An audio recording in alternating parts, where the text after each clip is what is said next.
Hi, எல்லாருக்கும் வணக்கங்க. Welcome to our channel Priyamudan GVA. இன்றைக்கி நாம் கொஞ்ச நேரத்திலேயே ரொம்ப நல்ல டேஸ்ட்டில் ஈஸியாக செய்யக்கூடிய ஒரு சாம்பார் ரைஸ் எப்படி செய்கிறதுன்னு பார்க்க போகிறோங்க. Let's start. இப்போ நான் நம்ம சாம்பார் ரைஸ்க்கு ஒரு ஆழாக்கு பச்சரிசி எடுத்துக்கிறேங்க. அதே ஆழாக்கில் 1/4 பாகத்துக்கு துவரம்பருப்பு எடுத்து இதனோடவே சேர்த்து ரெண்டுத்தையும் வாஷ் பண்ணி அரை மணி நேரம் ஊற வச்சுக்கிறேங்க. நம்ம சாம்பார் ரைஸ்க்கு தேவையான வெங்காயம், தக்காளி, பூண்டு, ஒரு முருங்கைக்காய், ஒரு கத்திரிக்காய், கொஞ்சம் அவரைக்காய், கொஞ்சம் பீன்ஸ் இது எல்லாம் கட் பண்ணி ரெடியாக வச்சுருக்கேங்க. இப்போ நான் ஸ்டவ் ஆன் பண்ணி குக்கர் வச்சுக்கிறேங்க. குக்கரில் அரிசி பருப்பு ஊற வச்சுருக்கிறேன் இல்லைங்களா, அதை சேர்த்துக்கிறேன். இதிலையே ஏற்கனவே ஒரு ஆழாக்கு தண்ணி இருக்குது பாருங்கள். இதனோட கட் பண்ணி வச்ச ஒரு வெங்காயம் சேர்த்துக்கிறேன். கட் பண்ணி வச்சிருக்கிற 3 தக்காளி சேர்த்துக்கிறேன். 7 பல்லு பூண்டு ரெடியாக எடுத்து வச்சுருக்கேங்க, அதையும் சேர்த்துக்கிறேன். கட் பண்ணி வச்சிருக்கிற காய்கள்லாம் கூட இதிலையே சேர்த்துக்கிறேன். 1 ஸ்பூன் மஞ்சத்தூள், 1/2 ஸ்பூன் மிளகாத்தூளுங்க.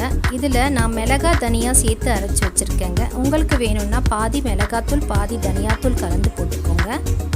சாம்பார் ரைஸ்க்கு தேவையான உப்பையும் சேர்த்து நல்லா கலந்து விட்டுக்கிறேங்க. இப்போ கலந்து விட்டுட்டு சாம்பார் ரைஸ் வேகிறதுக்கு தேவையான தண்ணி ஊற்றி விட்டுக்கலாங்க. நான் 1:3 ரேஷியோவில் தண்ணி ஊற்ற போகிறேன். 1/4க்கு அரிசி பருப்பு சேர்த்து போட்டிருக்கோம். ஸோ 3/4 அளவுக்கு, அதாவது 4 ஆழாக்கு வர மாதிரி தண்ணி ஊற்றிக்கிறேங்க. ஏற்கனவே ஒரு ஆழாக்கு தண்ணி இருக்குது. கொஞ்சமாக எண்ணெய் விட்டுட்டு மிச்சம் 3 ஆழாக்கு தண்ணி ஊற்றி கலந்து விட்டு வேக விட போகிறேங்க.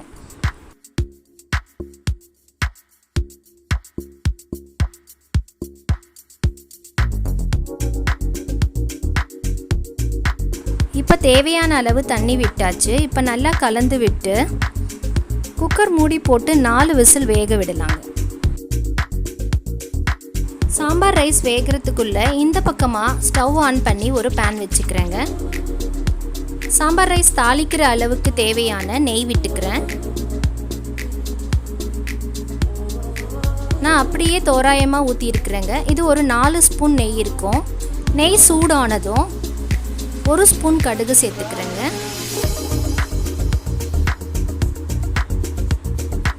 கடுகு பொரிஞ்சதும் ஒரு 1/2 ஸ்பூன் சீரகம் சேர்த்துக்கிறேன். 2 பிஞ்ச் பெருங்காய பொடி சேர்த்துக்கிறேன். ஒரு 4 காஞ்ச மிளகாய் கிள்ளி சேர்த்துக்கிறேங்க. கொஞ்சம் கருவேப்பிலையும் போட்டுக்கிறேன். எல்லாம் நல்லா பொரிஞ்சு வரும்போது நான் வீட்டில் அரைச்சி வச்சுருக்கிற சாம்பார் பொடி இருக்குது இல்லைங்களா, அது ஒரு 4 ஸ்பூன் இதனோட சேர்த்து கலந்துக்கிறேங்க. நம்ம வீட்டில் எல்லார் வீட்லேயுமே சாம்பார் தூள் இருக்கும் இல்லைங்களா, அதில் ஒரு 4 ஸ்பூன் சேர்த்துக்கோங்க. எல்லா கடையிலையுமே கிடைக்குது சாம்பார் தூள்.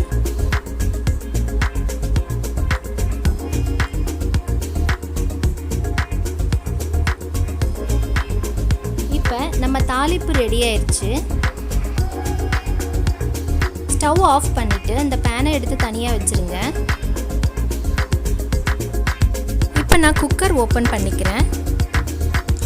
இதில் பார்த்தீங்கன்னா அரிசி பருப்பு காய்கள் எல்லாமே நல்லா குழைய வெந்திருக்குது பாருங்கள். இந்த பதத்துக்கு வெந்திருக்கிற மாதிரி பார்த்துக்கோங்க. இப்போ ஒரு முறை கலக்கி விட்டுட்டு நான் தாளித்து வச்சுருக்கிறேன் இல்லைங்களா, அதையும் இதனோடவே சேர்த்து கலந்துக்கிறேங்க.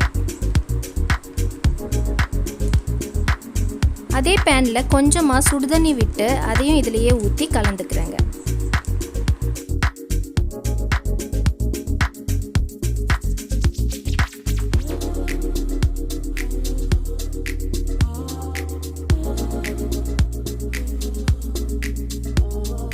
பாருங்க, நம்ம சாம்பார் ரைஸ் ஆல்மோஸ்ட் ரெடி ஆயிடுச்சுங்க.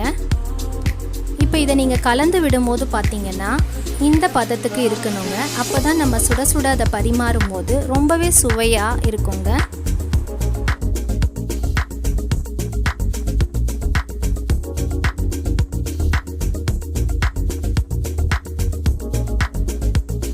இப்போ நான் இதில் கொத்தமல்லி இலை கொஞ்சம் சேர்த்துக்கிறேங்க.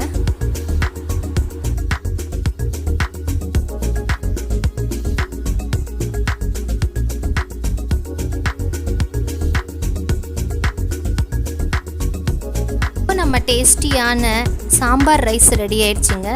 இது நீங்கள் சுட சுட பரிமாறும்போது ரொம்பவே டேஸ்ட்டாக இருக்குங்க. ரொம்ப கொஞ்ச நேரத்தில் ஒரு டேஸ்டியான ஃபுட் ப்ரிப்பேர் பண்ணணுன்னா கண்டிப்பாக அந்த நேரத்தில் இந்த சாம்பார் ரைஸை நீங்கள் சூஸ் பண்ணிக்கலாங்க. கண்டிப்பாக எல்லாரும் இந்த சாம்பார் ரைஸை ட்ரை பண்ணி பாருங்கள். இந்த காம்பினேஷனில் சாப்பிட்டு பாருங்கள், ரொம்பவே நல்லாயிருக்கும். ட்ரை பண்ணி பாருங்கள். தேங்க்ஸ் ஃபார் வாட்சிங்.